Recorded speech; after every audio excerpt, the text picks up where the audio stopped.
Neat ಪರೀಕ್ಷೆಯಲ್ಲಿ ಆದ ಅಕ್ರಮದ ವಿರುದ್ಧ ರಾಹುಲ್ ಗಾಂಧಿ ವಾಗ್ದಾಳಿಯನ್ನ ಮಾಡಿದ್ದಾರೆ. ಶಿಕ್ಷಣ ಸಚಿವರಾಗಿರುವ ಧರ್ಮೇಂದ್ರ ಪ್ರಧಾನ್ ವಿರುದ್ಧ ರಾಹುಲ್ ಗಾಂಧಿ ಆಕ್ರೋಶವನ್ನ ವ್ಯಕ್ತಪಡಿಸಿದ್ದಾರೆ. ಧರ್ಮೇಂದ್ರ ಪ್ರಧಾನ್ ಅವರನ್ನ ಸಂಪುಟದಿಂದ ವಜಾಗೊಳಿಸಬೇಕು ಅಂತ ರಾಹುಲ್ ಗಾಂಧಿ ಆಗ್ರಹವನ್ನ ಮಾಡಿದ್ದಾರೆ. ಈಗಾಗಲೇ ರಾಹುಲ್ ಗಾಂಧಿ ಅವರು ಮೊನ್ನೆಯಿಂದಲೂ ಈ ವಿಚಾರವನ್ನ ಹೇಳ್ತಾ ಇದ್ದಾರೆ. ಜೊತೆಗೆ ಸಿಜೆಪಿ ಅವರ ಆಗ್ರಹ ಕೂಡ ಇದೇ ಆಗಿದೆ. ಶಿಕ್ಷಣ ಸಚಿವರಾಗಿರುವಂತಹ ಧರ್ಮೇಂದ್ರ ಪ್ರಧಾನ್ ಅವರನ್ನ ಸಂಪುಟದಿಂದ ಕೈ ಬಿಡಬೇಕು, ವಜಾಗೊಳಿಸಬೇಕು ಅನ್ನೋದು. ನೀಟ್ ಅಕ್ರಮದಿಂದ ವಿದ್ಯಾರ್ಥಿಗಳ ಭವಿಷ್ಯವೇ ಹಾಳಾಗಿದೆ. ಹಲವು ವಿದ್ಯಾರ್ಥಿಗಳು ಆತ್ಮಹತ್ಯೆ ಮಾಡಿಕೊಂಡಿದ್ದಾರೆ. ಹೀಗಾಗಿ ಶಿಕ್ಷಣ ಸಚಿವರಾಗಿರುವ ಧರ್ಮೇಂದ್ರ ಪ್ರಧಾನ್ ಅವರನ್ನ ವಜಾ ಮಾಡಬೇಕು ಅಂತ ರಾಹುಲ್ ಗಾಂಧಿ ಆಗ್ರಹವನ್ನ ಮಾಡಿದ್ದಾರೆ, ಆಕ್ರೋಶವನ್ನ ವ್ಯಕ್ತಪಡಿಸಿದ್ದಾರೆ. ನೀಟ್ ಅಕ್ರಮದ ವಿರುದ್ಧ ರಾಹುಲ್ ಗಾಂಧಿ ವಾಗ್ದಾಳಿಯನ್ನ ನಡೆಸಿದ್ದು ಶಿಕ್ಷಣ ಸಚಿವರನ್ನ ಸಂಪುಟದಿಂದ ಕೈ ಬಿಡಿ ಅಂತ ಹೇಳಿ ಆಗ್ರಹವನ್ನ ಮಾಡಿದ್ದಾರೆ. ಈಗಾಗಲೇ ನೀಟ್ ಅಕ್ರಮದಿಂದ ಅನೇಕ ವಿದ್ಯಾರ್ಥಿಗಳ ಭವಿಷ್ಯವೇ ಹಾಳಾಗಿದೆ. ಹಲವು ವಿದ್ಯಾರ್ಥಿಗಳು ಇಲ್ಲಿ ಆತ್ಮಹತ್ಯೆ ಮಾಡಿಕೊಂಡಿದ್ದಾರೆ. ಹಾಗಾಗಿ ಶಿಕ್ಷಣ ಸಚಿವರನ್ನ ಕೂಡಲೇ ವಜಾಗೊಳಿಸಬೇಕು ಅಂತ ರಾಹುಲ್ ಗಾಂಧಿ ಆಗ್ರಹಿಸಿದ್ದಾರೆ.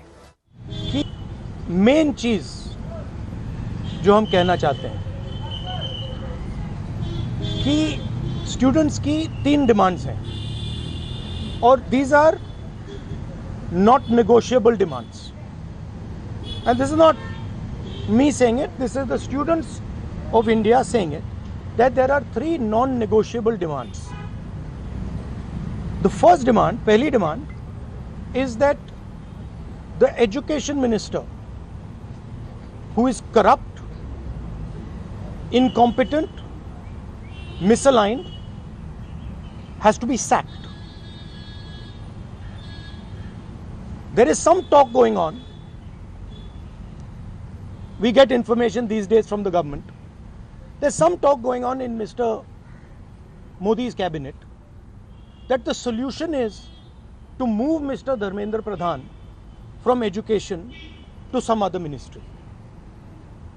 This is not acceptable to the students of India. It is not acceptable to anybody. The reason is Mr. Pradhan is a symbol of corruption and of what has happened to the future of India's children. He is a symbol of the destruction of the most valuable thing that this country has, which is our students and their future. And so there is going to be no conversation about Mr. Dharmendra Pradhan being moved here, moved there, put behind, forward, nothing. Mr. Dharmendra Pradhan has to be sacked, period. Second, show your leg. This young lady is injured. Yesterday, I showed you a young man who has been shot in the eye. And there are thousands and thousands of youngsters who have had lathis break their legs, lathis break their heads, pellets in their bodies.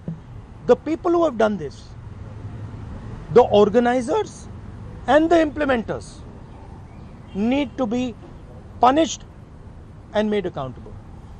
And the third thing is the leader of this entire machinery that is doing this, Mr. Narendra Modi, has to apologize for what he has done to the students and the future of this country. Main cheez jo hum kehna chahte. Rahul Gandhi ಅವರು ಆಗ್ರಹ ಮಾಡ್ತಾ ಇದ್ದಾರೆ. ಮೊದಲನೇದಾಗಿ ಧರ್ಮೇಂದ್ರ ಪ್ರಧಾನ್ ಅವರನ್ನ ಸಂಪುಟದಿಂದ ವಜಾಗೊಳಿಸಬೇಕು, ಶಿಕ್ಷಣ ಸಚಿವರು ರಾಜೀನಾಮೆ ಕೊಡಬೇಕು, ಸರ್ಕಾರಕ್ಕೆ ಒಂದಷ್ಟು ಷರತ್ತುಗಳಿವೆ ಅನ್ನುವಂತಹ ವಿಚಾರವನ್ನ ಕೂಡ ಅವರು ಹೇಳಿದ್ದಾರೆ. ಶಿಕ್ಷಣ ಸಚಿವರನ್ನ ಮೊದಲು ವಜಾ ಮಾಡಬೇಕು. ಈಗ ಶಿಕ್ಷಣ ಸಚಿವರನ್ನ ಆ ಒಂದು ಸ್ಥಾನ ಬಿಟ್ಟು ಅವರಿಗೆ ಬೇರೆ ಖಾತೆ ಕೊಡುವಂತಹ ಸಾಧ್ಯತೆಗಳ ಬಗ್ಗೆ ಮಾತುಕತೆಗಳು ಕೇಳಿ ಬರ್ತಾ ಇದೆ. ಯಾವುದೇ ಕಾರಣಕ್ಕೂ ಇದನ್ನ ಆಕ್ಸೆಪ್ಟ್ ಮಾಡೋದಕ್ಕಾಗೋದಿಲ್ಲ. ಯಾಕಂತ ಹೇಳಿದ್ರೆ ಭ್ರಷ್ಟಾಚಾರ ಮಾಡಿದ್ದಾರೆ ಅವರು.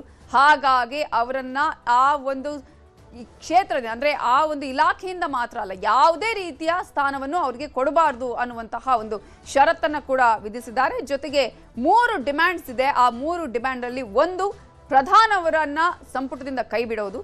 ಎರಡನೆಯದ್ದು, ಈಗಾಗಲೇ ಮಕ್ಕಳಿಗೆ ಯಾರ್ಯಾರು ಆ ಒಂದು ಪ್ರತಿಭಟನೆಯಲ್ಲಿ ಪಾಲ್ಗೊಂಡಿದ್ರಲ್ಲ ಅವರಿಗೆ ಅಲ್ಲಿ ಲಾಠಿ ಚಾರ್ಜ್ ಮಾಡುವಂತಹ ಕೆಲಸಗಳಾಗಿದೆ, ಹಲ್ಲೆ ಆಗಿದೆ, ಪೆಲೆಟ್ ಗನ್ ಅನ್ನು ಉಪಯೋಗ ಮಾಡಲಾಗಿದೆ. ಇಂತಹ ಸಂದರ್ಭದಲ್ಲಿ ಈ ರೀತಿಯಾಗಿ ಯಾರು ನಡೆದುಕೊಂಡಿದ್ದಾರೆ ಅವರ ವಿರುದ್ಧ ಕಠಿಣ ಕ್ರಮಗಳನ್ನ ಮಾಡಬೇಕು. ಯುವ ಜನತೆಯ ಮೇಲೆ ಲಾಠಿ ಚಾರ್ಜ್ ಮಾಡಲಾಗಿದೆ, ಹೋರಾಟಗಾರರ ಮೇಲೆ ಪೆಲೆಟ್ ಗನ್ ಅನ್ನ ಬಳಸಿದ್ದಾರೆ. ಹಾಗಾಗಿ ಶಿಕ್ಷಣ ಸಚಿವರು ಕೂಡ ಇಲ್ಲಿ ರಾಜೀನಾಮೆ ಕೊಡೋದು ಮಾತ್ರ ಅಲ್ಲ, ಇಂತಹವರ ವಿರುದ್ಧ ಕಠಿಣ ಕ್ರಮವನ್ನ ಕೈಗೊಳ್ಳಬೇಕು ಅನ್ನುವಂತಹ ವಿಚಾರವನ್ನ ಕೂಡ ಹೇಳಿದ್ದಾರೆ ರಾಹುಲ್ ಗಾಂಧಿ.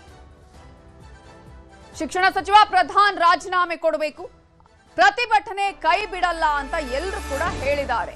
ಧರ್ಮೇಂದ್ರ ಪ್ರಧಾನ್ ರಾಜೀನಾಮೆ ಬೇಕು ಅಂತ ಕಾಂಗ್ರೆಸ್ ಕೂಡ ಪಟ್ಟು ಹಿಡಿದಿದೆ. ಈಗಾಗಲೇ ವಿದ್ಯಾರ್ಥಿಗಳ ಮೊದಲ ಡಿಮ್ಯಾಂಡೇ ಅದು, ಸಿಜೆಪಿಯ ಮೊದಲ ಡಿಮ್ಯಾಂಡೇ ಅದಾಗಿರುವಂಥದ್ದು ಶಿಕ್ಷಣ ಸಚಿವ ಪ್ರಧಾನ್ ಅವರ ರಾಜೀನಾಮೆ ಮೊದಲ ಬೇಡಿಕೆ.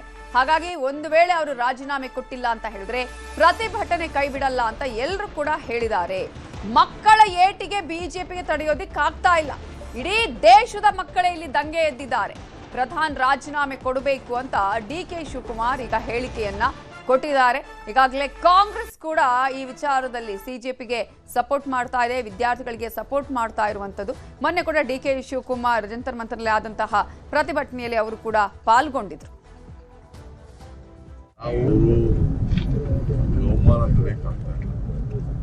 ಪ್ರಧಾನಮಂತ್ರಿಗಳು ಈಗ ಕಣ್ತಲ್ಲಿ ನಾವು ಪಾರ್ಲಿಮೆಂಟ್ ಅಲ್ಲಿ ಚರ್ಚೆ ಮಾಡಿ ಅಂತ ಹೇಳ್ತಾರೆ, ಕೇಸ್ನ ವಾಪಸ್ ಹೇಳೋದು, ಮಂತ್ರಿಗಳು ರಾಜೀನಾಮೆ ಕೊಡಬೇಕು ಅಂತ ಹೇಳೋದು, ಅದಕ್ಕೆ ನಾವು ಬದ್ಧರಿದ್ದೇವೆ. ಇದು ಮಕ್ಕಳ ಭವಿಷ್ಯ. ಇದು ಬಿಜೆಪಿಯವರಿಗೆ ಅವ್ರಿಗೆ ತಡ್ಕೊಳಕ್ಕಾಗ್ತಿಲ್ಲ. ಮಕ್ಕಳು ಏಟು ಹೊಡೆದ್ರಲ್ಲ, ಆ ಇಡೀ ದೇಶದ ಮಕ್ಕಳು ದಂಗೆ ಇರ್ತಿರಲಿಲ್ಲ, ಅದನ್ನು ಅವ್ರಿಗೆ ನೋಡೋಕ್ಕಾಗ್ತದೆ. ಸೊ ಅದಕ್ಕೆ ಇವತ್ತು ಪ್ರಜಾಪ್ರಭುತ್ವ ವ್ಯವಸ್ಥೆ ಈಗ ನನ್ನ ಮೇಲೆ ಎಷ್ಟೋ ಜನ ಪ್ರತಿಭಟನೆಗಳು ನಡೀತದೆ, ನಾನು ಬೇಡ ಅನ್ನಕ್ಕಾಗ್ತದ. Dharmendra Pradhan should resign, that is the demand. ಅದು ಯಾರು ಸೋನಂ ವಾಂಗ್ಚುಕ್ ಅವರು ಉಪವಾಸ ಸತ್ಯಾಗ್ರಹ ಬಿಟ್ಟರು ಅಷ್ಟೇ, ಬೇರೆ ಯಾರು ಪ್ರಾರಂಭ ಮಾಡಿದ್ರು ಅಷ್ಟೇ. ವಿದ್ಯಾರ್ಥಿಗಳ ಭವಿಷ್ಯದ ಬಗ್ಗೆ ಕಾಳಜಿ ಇದ್ರೆ, ಬದ್ಧತೆ ಇದ್ರೆ, ನೀವು ಅಮೃತ್ ಕಾಲ ಕಟ್ಟಬೇಕು ಅಂತ ಇದ್ರೆ, ವಿಕಸಿತ ಭಾರತ್ ಮಾಡಬೇಕು ಅಂದ್ರೆ ಯುವಕರನ್ನ ದೂರ ಇಟ್ಟು ಮಾಡ್ಲಿಕ್ಕಾಗೋದಿಲ್ಲ. ಅವರ ಹಿತಾಸಕ್ತಿ ಬಗ್ಗೆ ಒಂದು ಸ್ವಲ್ಪನ ಕಾಳಜಿ ಇದ್ರೆ ಧರ್ಮೇಂದ್ರ ಪ್ರಧಾನನ ರಾಜೀನಾಮೆ ತಗೋಬೇಕು. ನೀವು ಯಾಕೆ ವರಿ ಮಾಡ್ತೀರಾ? ನಾವು ನಿಮ್ಮ ರಕ್ಷಣೆಗೆ ನಿಂತೀವಿ ಮೋದಿ ಅವರೇ. Congress will stand by you, ಹೆದರ್ಕೋಬೇಡಿ, ರಾಜೀನಾಮೆ ಪಡೀರಿ. With all this huge student protest, Prime Minister is not sensitive enough. He doesn't care for our children. So he is sitting on a prestige, not taking the resignation of the minister. So this is how the Prime Minister. All the hopes of our youths are lost. From last NEET to this NEET, 1.5 lakh students have not appeared the examination. So many people have died. And Prime Minister doing a WhatsApp is something very, very not a dignified one. He has to do a proper press conference if it want proper message. Doing a WhatsApp selfie and sending and all this is something unheard in the Indian history. ಮೊದಲೇನೆ ಅವರು ಇದು ಮಾಡಿ ಅವಾಗಲೇ ತತ್ಕ್ಷಣ ಅವ್ರಿಗೆ ಮಧ್ಯಸ್ಥಿಕೆ ವಹಿಸಿ ಅವ್ರು ರಾಜೀನಾಮೆ ತಗೊಂಡು ಎನ್ಕ್ವೈರಿ ಮಾಡಿ ಅದಕ್ಕೆ ಮುಂದೆ ಎಲ್ಲರನ್ನ ಎಕ್ಸ್ಪರ್ಟ್ಸ್ ಕರೆಸಿ ಒಂದು ಇದು ಮಾಡಿದ್ರೆ. ಈಗ ನಮ್ಮಲ್ಲಿದೆ ಕರ್ನಾಟಕ ಎಕ್ಸಾಮಿನೇಷನ್ ಅಥಾರಿಟಿ ಇದೆ, KEA ಇದೆ, CET ಕಂಡಕ್ಟ್ ಮಾಡ್ತೀವಿ, ಅದೇ ರೀತಿ ಟ್ರಿಪಲ್ ಜೆ ಇದೆ. ಆ ತರ ಎಲ್ಲಾನು ಕನ್ಸ್ಟ್ರಕ್ಟ್ ಮಾಡಿಕೊಂಡು ಒಂದು ಮೆಕ್ಯಾನಿಸಮ್ ಮಾಡಿದ್ರೆ ಇಷ್ಟೆಲ್ಲ ಅನಾಹುತ ಆಗ್ತಾ ಇರಲಿಲ್ಲ. ಇದೆಲ್ಲ ಅನಾಹುತಕ್ಕೆ ಕಾರಣ ಅವರ ಒಂದು ಗರ್ವ, ಈಗೋ. ಅವ್ರಿಗೆ ನಮ್ಮ ಮಕ್ಕಳ ಭವಿಷ್ಯತ್ತು ಬೇಕಾಗಿಲ್ಲ. ಪಕೋಡ ಮಾರಕ್ ಹೋಗ್ರಿ ಅಂತ ಹೇಳಿದ್ರು. ಪಕೋಡ ಮಾರ್ಬೇಕಾದ್ರೆ ಆ ಎಣ್ಣೆನೂ ತುಟ್ಟಾಗಿದೆ ಈಗ. ಧರ್ಮೇಂದ್ರ ಪ್ರಧಾನ್ ರಾಜೀನಾಮೆ ಕೊಡ್ಲೇಬೇಕು, ರಾಜೀನಾಮೆ ಕೊಡುವವರೆಗೂ ಹೋರಾಟ ನಿಲ್ಲಲ್ಲ ಅಂತ ಹೇಳಿ ಬಿಜೆಪಿ ಸಂಸ್ಥಾಪಕ ಅಭಿಜಿತ್ ದೀಪ್ಗೆ ಹೇಳಿಕೆಯನ್ನ ಕೊಟ್ಟಿದ್ದಾರೆ. ಈಗಾಗಲೇ ಮೊದಲ ಪ್ರಮುಖ ಡಿಮ್ಯಾಂಡ್ ಇದು, ಧರ್ಮೇಂದ್ರ ಪ್ರಧಾನ್ ಅವರ ರಾಜೀನಾಮೆ. ಸೊ ರಾಜೀನಾಮೆಯನ್ನ ಅವರು ಕೊಡ್ಲೇಬೇಕು, ರಾಜೀನಾಮೆ ಕೊಡುವವರೆಗೂ ಈ ಹೋರಾಟ ನಿಲ್ಲಲ್ಲ ಅಂತ ಹೇಳಿ ಸಿಜೆಪಿ ಸಂಸ್ಥಾಪಕ ಅಭಿಜಿತ್ ದೀಪ್ಗೆ ಹೇಳಿಕೆಯನ್ನ ಕೊಟ್ಟಿದ್ದಾರೆ. ನನಗೆ ಟೈಫಾಯ್ಡ್ ಇರೋದು ದೃಢಪಟ್ಟಿದೆ, ವೈದ್ಯರು ಡ್ರಿಪ್ಸ್ ಹಾಕಿದ್ದಾರೆ, ಆದ್ರೂ ಹೋರಾಟ ಮಾತ್ರ ನಿಲ್ಲಲ್ಲ ಅಂತ ಹೇಳಿ ಎಕ್ಸ್ ನಲ್ಲಿ ಸಿಜೆಪಿ ನಾಯಕ ಅಭಿಜಿತ್ ದೀಪ್ಗೆ ಪೋಸ್ಟ್ ಅನ್ನ ಮಾಡಿದ್ದಾರೆ. ಈ ಒಂದು ಹೋರಾಟ ಎಲ್ಲಿವರೆಗೂ ಅಂದ್ರೆ ಶಿಕ್ಷಣ ಸಚಿವರಾಗಿರುವ ಧರ್ಮೇಂದ್ರ ಪ್ರಧಾನ್ ಅವರ ರಾಜೀನಾಮೆವರೆಗೂ. ರಾಜೀನಾಮೆ ಕೊಡ್ಲೇಬೇಕು, ರಾಜೀನಾಮೆ ಕೊಡುವವರೆಗೂ ಈ ಹೋರಾಟ ನಿಲ್ಲಲ್ಲ ಅಂತ ಹೇಳಿದ್ದಾರೆ. Hello everyone. जैसे कि आप सबको पता था पिछले कुछ दिनों से मेरी तबीयत ख़राब थी, सो ब्लड रिपोर्ट्स आ गए and I have been diagnosed with typhoid और ट्रीटमेंट चल रहा है मेरा। रोज़ सुबह और शाम को आईवीज़ लग रहे हैं। But I really want to thank all the cockroaches जो पूरे देश भर में पीसफुली प्रोटेस्ट कर रहे हैं और इस मूवमेंट को इतना सक्सेसफुल बना दिया है आप लोगों ने। A big thank you to all and congratulations to you all for making this movement such a big success. And I am very sure अगर हम ऐसे ही पीसफुली प्रोटेस्ट करेंगे तो धर्मेंद्र प्रधान का इस्तीफ़ा ज़रूर होगा। Thank you very much.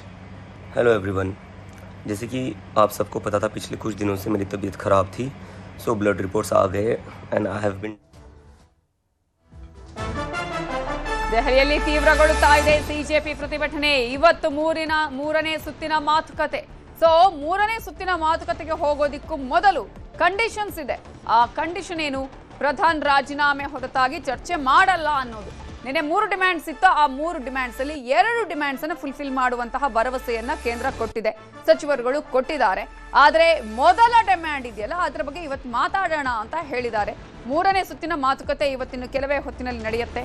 ಮೂರನೇ ಹಂತದ ಚರ್ಚೆಗೂ ಮುನ್ನ ಮಹತ್ವದ ಘೋಷಣೆಯನ್ನ ಮಾಡಲಾಗಿದೆ। ನಮ್ಮ ನಿರ್ಧಾರದಿಂದ ನಾವು ಹಿಂದೆ ಸರಿಯೋದಿಲ್ಲ, ಸರ್ಕಾರ ಒಪ್ಪದಿದ್ದರೆ ಅವರ ರಾಜೀನಾಮೆಯನ್ನು ಕೊಡಿಸ್ತೀವಿ ಅಂತ ಹೇಳುವವರೆಗೂ ನಾವು ಸಭೆಗೆ ಹೋಗೋದಿಲ್ಲ ಅಂತ ಹೇಳಿ ಸಿಜೆಪಿ ವಕ್ತಾರರಾದ ಸೌರವ್ ದಾಸ್ ಹಾಗೇನೆ ಆಶುತೋಷ್ ರಾಂಕಾ ಈಗ ಹೇಳಿದ್ದಾರೆ। ಶಿಕ್ಷಣ ಸಚಿವರ ಪದತ್ಯಾಗದ ವಿಷಯದಲ್ಲಿ ನಾವು ಯಾವುದೇ ರಾಜಿ ಮಾಡಿಕೊಳ್ಳೋದಿಲ್ಲ ಅಂತ ತಿಳಿಸಿದ್ದಾರೆ। ಮೊದಲ ಡಿಮ್ಯಾಂಡ್ ಆ ಒಂದು ಹಿನ್ನೆಲೆಯಲ್ಲಿ ಇದಕ್ಕೆ ಸ್ಟಿಕ್ ಆನ್ ಆಗಿದ್ದಾರೆ, ಯಾವುದೇ ರೀತಿಯ ಬದಲಾವಣೆ ಇಲ್ಲ ಅಂತ ಹೇಳಿದ್ದಾರೆ। ಜೊತೆಗೆ ಧರ್ಮೇಂದ್ರ ಪ್ರಧಾನ್ ಅವರ ರಾಜೀನಾಮೆ ವಿಚಾರದಲ್ಲಿ ಮಾಹಿತಿಯನ್ನು ಕೊಡುವವರೆಗೂ ಈ ಹೋರಾಟ ನಿಲ್ಲಲ್ಲ ಅನ್ನುವಂತಹದ್ದನ್ನ ಸಿಜೆಪಿ ಹೇಳ್ತಾ ಇದೆ। ವಿದ್ಯಾರ್ಥಿಗಳ ಹೋರಾಟಕ್ಕೆ ನಟಿ ಜ್ಯೋತಿಕಾ ಕೂಡ ಬೆಂಬಲವನ್ನ ಕೊಟ್ಟಿದ್ದಾರೆ। ಧರ್ಮೇಂದ್ರ ಪ್ರಧಾನ್ ರಾಜೀನಾಮೆ ಕೊಡ್ಲೇಬೇಕು ಅಂತ ಹೇಳಿ ಇನ್ಸ್ಟಾದಲ್ಲಿ ಬಹುಭಾಷಾ ನಟಿ ಜ್ಯೋತಿಕಾ ಆಗ್ರಹವನ್ನ ಮಾಡಿದ್ದಾರೆ। ಧರ್ಮೇಂದ್ರ ಪ್ರಧಾನ್ ತಮ್ಮ ಸ್ಥಾನದಿಂದ ಕೆಳಗಿಳಿಬೇಕು, ನಾನು ವಿದ್ಯಾರ್ಥಿಗಳು ಮತ್ತು ಅವರ ಭವಿಷ್ಯದ ಜೊತೆ ನಿಲ್ತೇನೆ, ನಾನು ಪ್ರಜಾಪ್ರಭುತ್ವ ಉತ್ತಮ ಶಿಕ್ಷಣದ ಪರ ನಿಲ್ತೇನೆ ಅಂತ ಹೇಳಿದ್ದಾರೆ ಜ್ಯೋತಿಕಾ ಅವರು। ಸೋನಂ ವಾಂಗ್ಚುಕ್, ಅಭಿಜಿತ್ ದೀಪ್ಕೆ, ಸೌರವ್ ದಾಸ್ ಮತ್ತು ಇಡೀ ಜೆನ್ಜಿ ಪೀಳಿಗೆಯನ್ನ ಅವರು ಶ್ಲಾಘಿಸಿದ್ದಾರೆ। ನಾನೊಬ್ಬಳು ತಾಯಿಯಾಗಿ ನನ್ನ ಮಕ್ಕಳನ್ನ ನಿಮ್ಮಂತೆಯೇ ಬೆಳೆಸಲು ಬಯಸುತ್ತೇನೆ, ನಾವೇ ಭಾರತ ಎಂದು ಸಾಬೀತುಪಡಿಸಿದ್ದಕ್ಕೆ ಮತ್ತು ನಮ್ಮನ್ನ ನಿರ್ಭಯರನ್ನಾಗಿ ಮಾಡಿದ್ದಕ್ಕೆ ಸಿಜೆಪಿಗೆ ಧನ್ಯವಾದಗಳು ಅಂತ ಜ್ಯೋತಿಕಾ ಹೇಳಿದ್ದಾರೆ। ಹೋರಾಟಕ್ಕೆ ಜ್ಯೋತಿಕಾ ಬೆಂಬಲವನ್ನ ಕೊಟ್ಟಿದ್ದಾರೆ। ಇಡೀ ದೇಶದಾದ್ಯಂತ ನೀಟ್ ಅಕ್ರಮಕ್ಕೆ ಸಂಬಂಧಪಟ್ಟಾಗೆ ಹೋರಾಟ ನಡೀತಾ ಇದೆ। ಶಿಕ್ಷಣ ಸಚಿವರ ರಾಜೀನಾಮೆಗೆ ಬಹಳ ಜೋರಾದ ಆಗ್ರಹ ಕೇಳಿ ಬರ್ತಾ ಇದೆ। ಈ ಸಂದರ್ಭದಲ್ಲಿ ನಟಿ ಜ್ಯೋತಿಕಾ ಅವರು ಕೂಡ ಇದೀಗ ವಿದ್ಯಾರ್ಥಿಗಳ ಈ ಒಂದು ಹೋರಾಟಕ್ಕೆ ಬೆಂಬಲವನ್ನ ವ್ಯಕ್ತಪಡಿಸಿ ಪೋಸ್ಟ್ ಅನ್ನ ಮಾಡಿದ್ದಾರೆ। ವಿದ್ಯಾರ್ಥಿಗಳ ಜೊತೆಗೆ ನಾನಿದ್ದೀನಿ, ನಾನು ನಿಮ್ಮ ಜೊತೆ ಈ ಒಂದು ಹೋರಾಟದಲ್ಲಿ ಸಪೋರ್ಟ್ ಮಾಡ್ತೀನಿ ಅನ್ನುವ ವಿಚಾರವನ್ನ ಹೇಳಿದ್ದಾರೆ। ಅಷ್ಟು ಮಾತ್ರ ಅಲ್ಲ, ಈ ಒಂದು ಹೋರಾಟದಿಂದ ಯಾವ ರೀತಿಯಾಗಿ ಆಗಿದೆ ಅಂತ ಹೇಳಿದ್ರೆ ನಿರ್ಭಯವಾಗಿರುವಂತಹ ಒಂದು ಅವಕಾಶಗಳು ಬಂದಿದೆ ಅನ್ನುವ ವಿಚಾರವನ್ನ ಹೇಳಿದ್ದಾರೆ। ನಿಮ್ಮಂತೆ ನನ್ನ ಮಗುವನ್ನು ಬೆಳೆಸೋದಕ್ಕೆ ನಾನು ಬಯಸ್ತೇನೆ ಅನ್ನುವ ವಿಚಾರವನ್ನ ಕೂಡ ಅವರು ಹೇಳ್ಕೊಂಡಿದ್ದಾರೆ।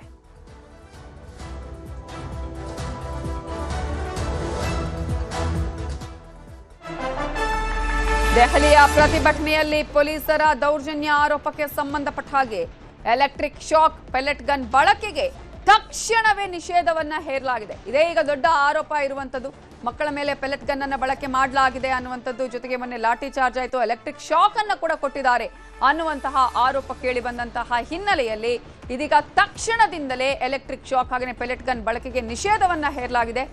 ಹಲವು ವಿದ್ಯಾರ್ಥಿಗಳಿಗೆ ಗಾಯ ಆಗಿತ್ತು, ವಿಪಕ್ಷಗಳಿಗೆ ಇದುವೇ ದೊಡ್ಡ ಅಸ್ತ್ರ ಆಯಿತು। ರಾಹುಲ್ ಗಾಂಧಿ ಅವರು ನಿನ್ನೆ ಕೂಡ ಪೆಲೆಟ್ ಗನ್ನ ವಿಚಾರದಲ್ಲಿ ವಿದ್ಯಾರ್ಥಿಗಳಿಗೆ ಆಗಿರುವ ಗಾಯವನ್ನು ತೋರಿಸಿದ್ರು, ಜೊತೆಗೆ ಇವತ್ತು ಕೂಡ ಆ ವಿಚಾರವನ್ನು ಪ್ರಸ್ತಾಪ ಮಾಡಿದ್ದಾರೆ। So electric shock pellet gun ಬಳಸದಂತೆ ನಿರ್ದೇಶನವನ್ನ ನೀಡಲಾಗಿದ್ದು, ಆಂತರಿಕ ಪರಾಮರ್ಶೆ ಬಳಿಕ ಆರ್ಎಎಫ್ ಸೂಚನೆಯನ್ನ ಕೊಟ್ಟಿದೆ। ದೆಹಲಿಯ ಯಾವ ಪ್ರತಿಭಟನೆಯಲ್ಲೂ ಇದನ್ನು ಬಳಸಬಾರದು ಅನ್ನುವ ಸೂಚನೆಯನ್ನ ನೀಡಲಾಗಿದೆ। ಮೊನ್ನೆ ನಡೆದಂತಹ ಗಲಾಟೆ ಹಿಂಸಾ ಸ್ವರೂಪವನ್ನು ಪಡ್ಕೊಂಡಂತಹ ಸಂದರ್ಭದಲ್ಲಿ ಅಲ್ಲಿ ಲಾಠಿ ಚಾರ್ಜ್ ಆಯಿತು, ಸಾಕಷ್ಟು ವಿದ್ಯಾರ್ಥಿಗಳಿಗೆ ಅಲ್ಲಿ ಪೆಟ್ಟಾಯಿತು, ಜೊತೆಗೆ ಪೆಲೆಟ್ ಗನ್ ಬಳಸಿದ್ದಾರೆ ಅನ್ನುವ ಆರೋಪ ಕೇಳಿ ಬಂದಿತ್ತು। ಅದನ್ನ ಸಾಕ್ಷಿ ಸಮೇತವಾಗಿ ರಾಹುಲ್ ಗಾಂಧಿ ಅವರು ಕೂಡ ತೋರಿಸಿದ್ದಾರೆ, ವಿದ್ಯಾರ್ಥಿಗಳು ತೋರಿಸಿದ್ದಾರೆ। ದೆಹಲಿಯಲ್ಲಿ ನೀಟ್ ದಂಗಲ್ ಆಗ್ತಾ ಇರುವಂತಹ ಸಂದರ್ಭದಲ್ಲೇ ಮತ್ತೊಂದು ಕಡೆ ಖಾಕಿ ತನಿಖೆಯನ್ನ ಮಾಡ್ತಾ ಇದೆ। ಈ ಪ್ರತಿಭಟನೆಯಲ್ಲಿ ಯಾರ್ಯಾರು ಪಾಲ್ಗೊಂಡಿದ್ರು, ನಿಜವಾದ ವಿದ್ಯಾರ್ಥಿಗಳು ಪಾಲ್ಗೊಂಡಿದ್ರಾ ಅಥವಾ ಈ ಒಂದು ಪ್ರತಿಭಟನೆಯನ್ನ ದುರುಪಯೋಗ ಪಡಿಸಿಕೊಂಡು ಬೇರೆ ಯಾರಾದ್ರೂ ಇದನ್ನ ಮಿಸ್ಯೂಸ್ ಮಾಡಿಕೊಂಡು ಪ್ರತಿಭಟನೆಯಲ್ಲಿ ಭಾಗಿಯಾಗಿದ್ರಾ ಅನ್ನೋದ್ರ ಬಗ್ಗೆ ಖಾಕಿ ತನಿಖೆಯನ್ನ ಮಾಡ್ತಾ ಇದೆ। ಪ್ರತಿಭಟನೆಯಲ್ಲಿ ಕ್ರಿಮಿನಲ್ ಹಿನ್ನೆಲೆಯವರು ಭಾಗಿಯಾಗಿರುವಂತಹ ಒಂದು ಅನುಮಾನ ಕೂಡ ಇತ್ತು. ಸೊ ಪೊಲೀಸರ ಪ್ರಾಥಮಿಕ ತನಿಖೆಯಲ್ಲಿ ಇದೀಗ ಮಾಹಿತಿ ಬಂದಿದೆ. 2,500ಕ್ಕೂ ಅಧಿಕ ಮಂದಿ ಕ್ರಿಮಿನಲ್ ಹಿನ್ನೆಲೆಯವರಿದ್ರು ಆ ಪ್ರತಿಭಟನೆಯಲ್ಲಿ. ಅವರೇ ಪೊಲೀಸರ ಮೇಲೆ ದಾಳಿ ಮಾಡಿರೋದು, ಹಲ್ಲೆಗೆ ಪ್ರಯತ್ನವನ್ನ ಪಟ್ಟಿರೋದು. ಸೊ ತನಿಖೆ ನಡೆಸ್ತಾ ಇದ್ದಾರೆ ದೆಹಲಿ ಪೊಲೀಸರು. ಏನಾಯ್ತು, ಆ ಮಟ್ಟಕ್ಕೆ ಹಿಂಸಾ ರೂಪಕ್ಕೆ ಹೋಗೋದಿಕ್ಕೆ ಏನ್ ಕಾರಣ, ಯಾರು ಆ ರೀತಿಯಾಗಿ ಅವರನ್ನ ಉದ್ರೇಕಗೊಳಿಸುವಂತಹ ಕೆಲಸವನ್ನ ಮಾಡಿದ್ರು, ಅಥವಾ ಇಡೀ ಒಂದು ಶಾಂತ ರೀತಿಯಲ್ಲಿ ಹೋಗ್ತಾ ಇದ್ದ ಪ್ರತಿಭಟನೆ ಹಿಂಸಾ ರೂಪಕ್ಕೆ ತಿರುಗುವ ಹಾಗೆ ಮಾಡಿದ್ಯಾರು ಅನ್ನೋದ್ರ ಬಗ್ಗೆ ಪೊಲೀಸರು ತನಿಖೆಯನ್ನ ಮಾಡಿದಂತಹ ಸಂದರ್ಭದಲ್ಲಿ ಪ್ರಾಥಮಿಕ ವರದಿಯಲ್ಲಿ ಕ್ರಿಮಿನಲ್ಸ್ ಕೂಡ ಅದರಲ್ಲಿ ಹಿನ್ನೆಲೆ ಇರುವವರು ಇದ್ದಾರೆ ಅನ್ನೋದು ಗೊತ್ತಾಗಿದೆ. ಇನ್ನು ಇನ್ಸ್ಟಾಗ್ರಾಂನಲ್ಲಿ ಪ್ರಧಾನಿ ನರೇಂದ್ರ ಮೋದಿ 2ನೇ ಸೆಲ್ಫಿ ವಿಡಿಯೋವನ್ನ ಕೂಡ ಹಾಕಿದ್ದಾರೆ. ನಿನ್ನೆ ಯುವ ಜನತೆಗೆ ಈ ಸಂದರ್ಭದಲ್ಲಿ ಧನ್ಯವಾದವನ್ನ ಅರ್ಪಿಸಿದ್ದಾರೆ ಪ್ರಧಾನಿ ನರೇಂದ್ರ ಮೋದಿ. ಮೊದಲ ವಿಡಿಯೋವನ್ನ ಮೊನ್ನೆ ಹಾಕಿದ್ರು. ಆ ಒಂದು ವಿಡಿಯೋಗೆ ಬಂದಂತಹ ಒಂದು ಬೆಂಬಲಕ್ಕೆ ಪ್ರಧಾನಿ ನರೇಂದ್ರ ಮೋದಿ ಶ್ಲಾಘನೆಯನ್ನ ವ್ಯಕ್ತಪಡಿಸಿದ್ದಾರೆ. ವಿಡಿಯೋಗೆ ಲಕ್ಷಾಂತರ ಯುವಕರು ನನಗೆ ಬೆಂಬಲಿಸಿದ್ದಾರೆ, ನಿಮ್ಮ ಅಭೂತಪೂರ್ವ ಬೆಂಬಲ ಸಲಹೆಗಳಿಗೆ ಧನ್ಯವಾದ ಅಂತ ಹೇಳಿ ಮತ್ತೊಂದು ಸೆಲ್ಫಿ ವಿಡಿಯೋವನ್ನ ಮಾಡಿ ಪೋಸ್ಟ್ ಮಾಡಿದ್ದಾರೆ ಪ್ರಧಾನಿ ನರೇಂದ್ರ ಮೋದಿ ಅವರು. ನಿಮ್ಮ ಪ್ರೀತಿ ಬೆಂಬಲ ಹೀಗೆ ಮುಂದುವರಿಯಲಿ ಅನ್ನೋದನ್ನ ಕೂಡ ಪ್ರಧಾನಿ ಹೇಳಿದ್ದಾರೆ. कल देर रात आपसे मिलने का मौका मिल गया। मेरे जो वीडियो पोस्ट किया था उसको जिस प्रकार से आपने रिस्पॉन्ड किया, सकारात्मक सुझाव दिए, थैंक्स टू एवरीबॉडी। ये आपका प्यार बना रहेगा, हमारा नाता और अधिक सक्रियता से जुड़ता रहेगा। थैंक यू दोस्तों, थैंक यू फ्रेंड। ಪೇಪರ್ ಲೀಕಾಸುರರಿಗೆ ಕಾನೂನು ಸಂಕಲೆ, ಭಾರೀ ದಂಡ, ಶಿಕ್ಷೆ ಪ್ರಮಾಣವು ಹೆಚ್ಚಳ ಆಗಿದೆ. ಶಿಕ್ಷೆಯ ಪ್ರಮಾಣ 10 ಕೋಟಿ ದಂಡ, 10 ವರ್ಷ ಜೈಲು ಫಿಕ್ಸ್. ಈಗಾಗಲೇ ಸಚಿವ ಸಂಪುಟದಲ್ಲಿ ತೆಗೆದುಕೊಂಡಂತಹ ಮಹತ್ವದ ನಿರ್ಧಾರ. ಯಾರ್ಯಾರು ಇಂಥದ್ರಲ್ಲಿ ಭಾಗಿಯಾಗ್ತಾರಲ್ಲ ಅಂಥವರಿಗೆ ಕಾನೂನು ಸಂಕಲೆಯನ್ನ ಬಿಗಿಗೊಳಿಸುವಂತಹ ನಿರ್ಧಾರ ಮಾಡಲಾಗಿದೆ. ಈ ಹಿನ್ನೆಲೆಯಲ್ಲಿ ಶಿಕ್ಷೆಯ ಪ್ರಮಾಣ, ಭಾರೀ ದಂಡವನ್ನ ವಿಧಿಸುವಂತಹ ನಿರ್ಧಾರವನ್ನ ಕೈಗೊಳ್ಳಲಾಗಿದ್ದು, ಸಂಘಟಿತ ಅಪರಾಧಿಗಳಿಗೆ 10 ವರ್ಷ ಜೈಲು ಶಿಕ್ಷೆಯನ್ನ ವಿಧಿಸುವ ತೀರ್ಮಾನವನ್ನ ಕೈಗೊಳ್ಳಲಾಗಿದೆ. ಪರೀಕ್ಷಾ ಅಕ್ರಮಗಳಿಗೆ 10 ಕೋಟಿ ದಂಡ ಫಿಕ್ಸ್ ಮಾಡಲಾಗಿದ್ದು, ಕನಿಷ್ಠ ಶಿಕ್ಷೆ 3 ರಿಂದ 5 ವರ್ಷ ಇತ್ತು. ಇದೀಗ ಆ ಒಂದು ಶಿಕ್ಷೆಯ ಪ್ರಮಾಣ ಇದೆಯಲ್ಲ ಅದನ್ನ ಕೂಡ ಏರಿಕೆ ಮಾಡಲಾಗಿದೆ. 10 ವರ್ಷಕ್ಕೆ ಶಿಕ್ಷೆಯ ಪ್ರಮಾಣವನ್ನ ಏರಿಕೆ ಮಾಡೋದಕ್ಕೆ ನಿರ್ಧಾರ ಕೈಗೊಳ್ಳಲಾಗಿದೆ. ಜೊತೆಗೆ ಬಹಳ ಇಂಪಾರ್ಟೆಂಟ್ ಅಂತ ಹೇಳಿದ್ರೆ, ಮುಂದಿನ ದಿನಗಳಲ್ಲಿ ಯಾವುದೇ ರೀತಿ ಇಂತಹ ಘಟನೆಗಳು ಆಗಬಾರ್ದು. ಒಂದು ವೇಳೆ ಆದ್ರೆ ಅಂತಹ ಸಂದರ್ಭದಲ್ಲಿ ತ್ವರಿತ ವಿಚಾರಣೆಗೆ ಫಾಸ್ಟ್ ಟ್ರ್ಯಾಕ್ ಕೋರ್ಟ್ಸ್ ಅನ್ನ ಕೂಡ ರಚನೆ ಮಾಡೋದಕ್ಕೆ ಈಗ ನಿರ್ಧಾರ ಕೈಗೊಳ್ಳಲಾಗಿದೆ. 3 ತಿಂಗಳಲ್ಲೇ ಇಡೀ ಪ್ರಕರಣ FIR ನಿಂದ ಹಿಡಿದು ತೀರ್ಪು ಬರುವವರೆಗೂ ಕೂಡ ಕಂಪ್ಲೀಟ್ ಆಗಿ ಇರುವಂತದ್ದು ಕೇವಲ ಅವಧಿ 3 ತಿಂಗಳು. ಸೊ ಆ 3 ತಿಂಗಳಲ್ಲೇ ಪ್ರಕರಣ ಇತ್ಯರ್ಥ ಆಗಬೇಕು, ತೀರ್ಪು ಹೊರಬರಬೇಕು. ಪರೀಕ್ಷೆಗಳ ತಿದ್ದುಪಡಿ ಮಸೂದೆಗೆ ಸಂಪುಟ ಮುದ್ರೆ ಹಾಕಿದ್ದು, ಪರೀಕ್ಷಾ ಅಕ್ರಮಗಳಿಗೆ ಬ್ರೇಕ್ ಹಾಕಲು ಕಠಿಣ ಕಾನೂನು ಕ್ರಮದ ಮೊರೆ ಹೋಗಲಾಗಿದೆ. ಸೋಮವಾರ ಸಂಸತ್ನಲ್ಲಿ ಬಿಲ್ ಮಂಡನೆ ಆಗತ್ತೆ. ಸೊ ಮಸೂದೆಯಲ್ಲಿ ಏನಿದೆ ಅಂತ ನೋಡೋದಾದ್ರೆ, ಸಾರ್ವಜನಿಕ ಪರೀಕ್ಷೆಗಳ ತಿದ್ದುಪಡಿ ಮಸೂದೆ 2024 ಇತ್ತಲ್ಲ, ಈಗ ಅದಕ್ಕೆ ಬದಲಾವಣೆಯನ್ನ ತರುವಂತಹ ನಿರ್ಧಾರವನ್ನ ಕೈಗೊಳ್ಳಲಾಗಿದೆ. ಇದರಲ್ಲಿ ಸಂಘಟಿತ ಅಥವಾ ವೈಯಕ್ತಿಕ ಅಪರಾಧಿಗಳಿಗೆ ಗರಿಷ್ಠ 10 ವರ್ಷ ಜೈಲು ಶಿಕ್ಷೆಯನ್ನ ವಿಧಿಸುವ ತೀರ್ಮಾನ, ಆರೋಪಿಗಳಿಗೆ 10 ಕೋಟಿ ದಂಡವನ್ನ ವಿಧಿಸುವಂತಹ ತೀರ್ಮಾನ, ಕನಿಷ್ಠ ಜೈಲು ಶಿಕ್ಷೆ 3 ರಿಂದ 5 ವರ್ಷಗಳಿಗೆ ಏರಿಕೆ, ಗರಿಷ್ಠ 10 ವರ್ಷ, ತ್ವರಿತ ವಿಚಾರಣೆಗೆ ಫಾಸ್ಟ್ ಟ್ರ್ಯಾಕ್ ಕೋರ್ಟ್ಗಳ ರಚನೆ. ಆ ಫಾಸ್ಟ್ ಟ್ರ್ಯಾಕ್ ಕೋರ್ಟ್ಗಳಲ್ಲಿ 4 ರಾಜ್ಯಗಳಲ್ಲಿ 5 ಫಾಸ್ಟ್ ಟ್ರ್ಯಾಕ್ ಕೋರ್ಟ್ ಪೀಠಗಳ ಸ್ಥಾಪನೆಯನ್ನ ಮಾಡುವಂತಹ ತೀರ್ಮಾನವನ್ನು ಕೈಗೊಳ್ಳಲಾಗಿದೆ. ಬಾಂಬೆ ಹೈಕೋರ್ಟ್ನಲ್ಲಿ 2, ಭೋಪಾಲಲ್ಲಿ 1, ಕೋಲ್ಕತ್ತಾದಲ್ಲಿ 1, ದೆಹಲಿಯಲ್ಲಿ 1. ಸೊ 3 ತಿಂಗಳಲ್ಲಿ ಆರೋಪಿಗಳಿಗೆ ಶಿಕ್ಷೆ ಪ್ರಕಟಿಸೋದು ಕಡ್ಡಾಯ ಆಗಿದೆ.